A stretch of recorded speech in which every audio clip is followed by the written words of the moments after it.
Hello and welcome viewers. আজকে আমরা অর্থনীতির একটা গুরুত্বপূর্ণ বিষয় সম্পর্কে আলোচনা করব। আলোচনায় আসার আগে একটা কথা বলি, আমরা অর্থনীতিতে ধরে নিই যে এফিসিয়েন্সি বা দক্ষতার সাথে উৎপাদন বা ভোগের ক্ষেত্রে, অর্থাৎ efficiency of production and consumption, এক্ষেত্রে সমস্ত ব্যয় বহন করবে উৎপাদন, আর সমস্ত দ্রব্য ভোগ থেকে, কনজাম্পশন থেকে যে উপযোগিতা সেটা পাবে ওই দ্রব্য বা সেবার ভোগকারী বা ক্রেতা।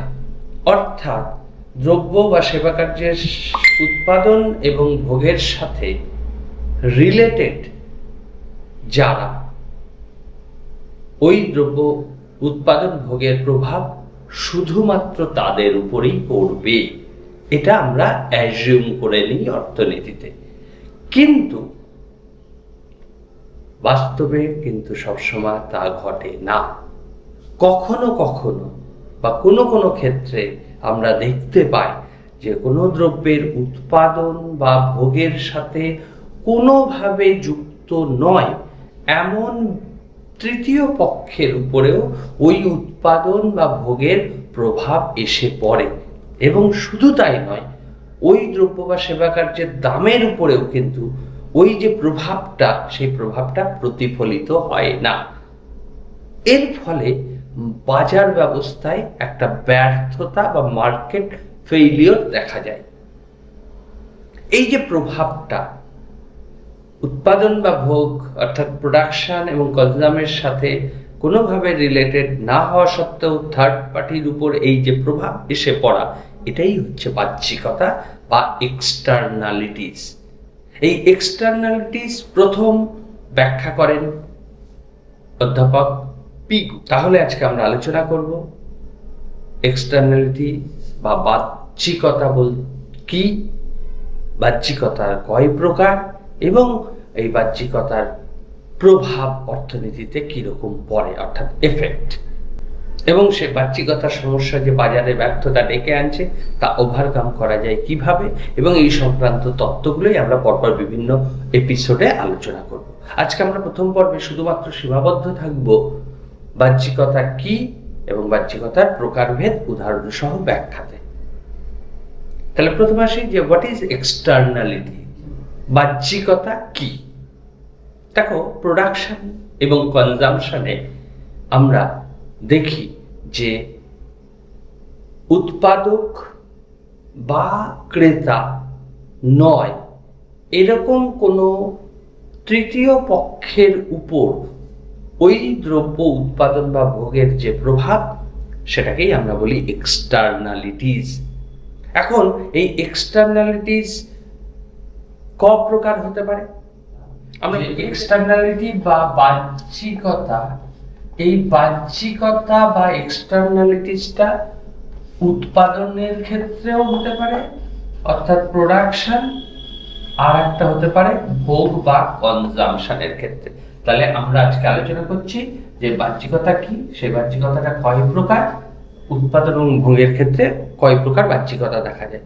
বাহ্যিকতা মূলত দুই প্রকার হয়। প্রথমত হচ্ছে যে এক নাম্বার ধনাত্মক বা বাহ্যিকতা বা পজিটিভ এক্সটার্নালিটিস, ঋণাত্মক বা এক্সটার্নালিটিস। তাহলে উৎপাদনের ক্ষেত্রেও আমরা দু ধরনের বাহ্যিকতা দেখতে পাবো, ধনাত্মক বাহ্যিকতা, ঋণাত্মক বাহ্যিকতা। একই রকম ভোগের ক্ষেত্রেও আমরা দু ধরনের বাহ্যিকতা দেখব, একটা হচ্ছে ধনাত্মক বাহ্যিকতা, ঋণাত্মক বাহ্যিকতা। সুতরাং অ্যাকচুয়ালি কিন্তু আমরা চার ধরনের বাহ্যিকতা দেখতে পাচ্ছি। কি কি? Positive externalities in production, positive externalities in consumption. 3 number কি? নেগেটিভ এক্সটার্নালিটি ইন প্রোডাকশন, আর একটা হচ্ছে 4 number negative externality in consumption. অর্থাৎ উৎপাদনে ধনাত্মক এবং ঋণাত্মক প্রভাব, ভোগের ক্ষেত্রেও ধনাত্মক এবং ঋণাত্মক প্রভাব। 4 ধরনের। তাহলে 4 ধরনের আমরা এক এক করে এবার আলোচনা করব। প্রথম যেটা হচ্ছে সেটা হলো উৎপাদনে বাহ্যিকতা কি, তারপর আমরা তার ধনাত্মক ঋণাত্মক দুটো আলোচনা করব। উৎপাদনে বাহ্যিকতা বা এক্সটার্নালিটি ইন প্রোডাকশন হচ্ছে যখন কোনো দ্রব্যের উৎপাদন এবং ভোগের সাথে যুক্ত না হওয়া সত্ত্বেও ওই দ্রব্য উৎপাদনের ফলে তার প্রভাবে তৃতীয় কোনো পক্ষ প্রভাবিত হয়। সেই প্রভাবটা ক্ষতিকর প্রভাব হতে পারে, আবার সুবিধাও হতে পারে। যেমন ধরো আমি একটা উদাহরণ দিচ্ছি, যে কোনো একটা কারখানা, যে কারখানাটায় পেন তৈরি হয়, এখন কোনো ব্যক্তি সে পেন উৎপাদনও করছে না বা সে পেন ব্যবহারও করে না, অর্থাৎ পেনের ক্রেতা বিক্রেতা উৎপাদক কোনোভাবেই সে পেনের সাথে যুক্ত নয়, কিন্তু তার বাড়ি ওই পেন কারখানাটার পাশাপাশি অঞ্চল। এবার ওই পেন কারখানাটা যখন পেন উৎপাদন করছে তখন সে স্মোক এমিশন অর্থাৎ ধোঁয়া নিঃসরণ করছে কারখানা, যে ধোঁয়াটা ওই এলাকার বায়ু দূষণ ঘটাচ্ছে। ফলে বায়ু দূষণের দরুন ওই ব্যক্তি যে পেনের উৎপাদন বা ভোগের সাথে কোনোভাবে যুক্ত ছিল না তার উপর প্রভাব পড়ছে। এটাকে আমরা বলছি উৎপাদনে ঋণাত্মক বাহ্যিকতা, অর্থাৎ সে ক্ষতিগ্রস্ত হচ্ছে। আবার দেখো এমন হতে পারে যে কোনো ব্যক্তি সে এক মৌমাছি চাষ করে এবং তার ওই মৌমাছি চাষের ফলে তার প্রতিবেশী ফলের বাগান বা ফুল এগুলোতে কি হচ্ছে, উৎপাদন বেড়ে যাচ্ছে। কেন? কারণ ওই মৌমাছি তার পরাগ সংযোগ করে দিতে সাহায্য করছে। ফলে এটাকে আমরা বলছি ধনাত্মক প্রভাব। তাহলে উৎপাদনে বাহ্যিকতা বা এক্সটার্নালিটি ইন প্রোডাকশন দুরকম, একটা হচ্ছে ধনাত্মক প্রভাব আর একটা হচ্ছে ঋণাত্মক প্রভাব। ধনাত্মক প্রভাবের ফলে তৃতীয় পক্ষ উপকৃত হয়, বেনিফিটেড হয়, আর ঋণাত্মক প্রভাবের ফলে তৃতীয় পক্ষ ক্ষতিগ্রস্ত হয়। এখন এই উৎপাদনের ধনাত্মক প্রভাব বা ঋণাত্মক বাহ্যিকতা যেটাই আমরা বলি না কেন, এর দরুন আমরা কিন্তু দু ধরনের ব্যয়ের কথা ভাবতে পারি। ঠিক, একটা হচ্ছে সামাজিক ব্যয় আর একটা ব্যক্তিগত ব্যয়, প্রাইভেট কস্ট আর সোশ্যাল কস্ট। প্রথমে আসে প্রাইভেট কস্ট। এটাকে আমরা মার্জিনাল প্রাইভেট কস্ট হিসাবেই বলি। দ্রব্যটা উৎপাদন করতে, ওই যে পেন কারখানার কথা বলছিলাম, একটা পেন তৈরি করতে কারখানাটার যে ব্যয় হয়, প্রতি একক পিছু যে ব্যয় হচ্ছে, এটাকে আমরা বলছি, বা এক একক অতিরিক্ত পেন তৈরি করতে ফার্মের যে ব্যয় হচ্ছে, এটাকে বলছি আমরা মার্জিনাল প্রাইভেট কস্ট। এখন ওই পেন উৎপাদনের দরুন যা তৃতীয় পক্ষের উপর ক্ষতি হচ্ছে, তৃতীয় পক্ষের সেই ক্ষতি পূরণের জন্য যে খরচটা, সেই ব্যয়টাকে যদি আমরা আলোচনায় আনি তাহলে ওটাকে কি বলবো? ওটাকে বলবো সোশ্যাল কস্ট, অর্থাৎ মার্জিনাল সোশ্যাল কস্ট। আমরা প্রোডাকশনের ক্ষেত্রে দেখতে পাচ্ছি একটা মার্জিনাল প্রাইভেট কস্ট আর একটা মার্জিনাল সোশ্যাল কস্ট। নর্মালি আমরা যখন এফিসিয়েন্সি বা ইকুইলিব্রিয়াম ইন মার্কেট, বাজারে ভারসাম্য আলোচনা করি, তখন কিন্তু আমরা শুধুমাত্র এই ব্যক্তিগত ব্যয়গুলো নিয়েই আমরা আলোচনা করি, এমআরএমসি ইকুয়াল করি। কিন্তু যখন বাহ্যিকতা থাকবে তখন কিন্তু এমপিসি নয়, বিচার করতে হবে মার্জিনাল সোশ্যাল কস্ট। এবারে আসছি ভোগের ক্ষেত্রে, কনজামশনে আমরা বললাম দুরকম।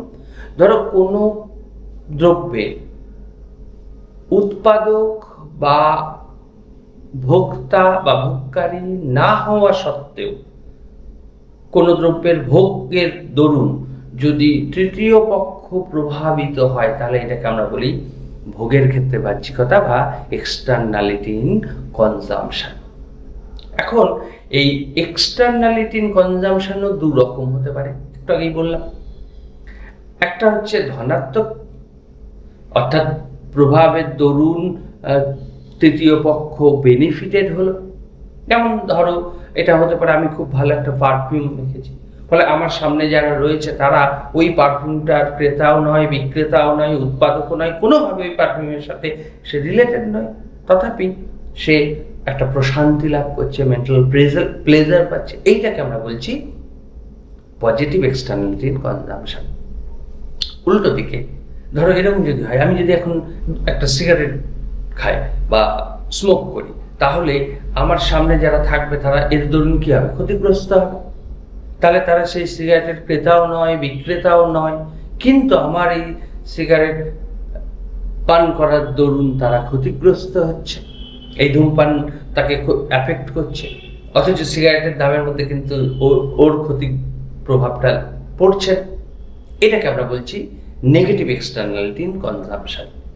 তাহলে পজিটিভ বা নেগেটিভ এক্সটার্নালিটি ইন কনজাম্পশনের ক্ষেত্রেও কিন্তু আমরা এরকমই বিচার করতে পারি। সেটা হলো personal benefit, marginal personal benefit আর সোশ্যাল বেনিফিট, এই দুই বেনিফিট।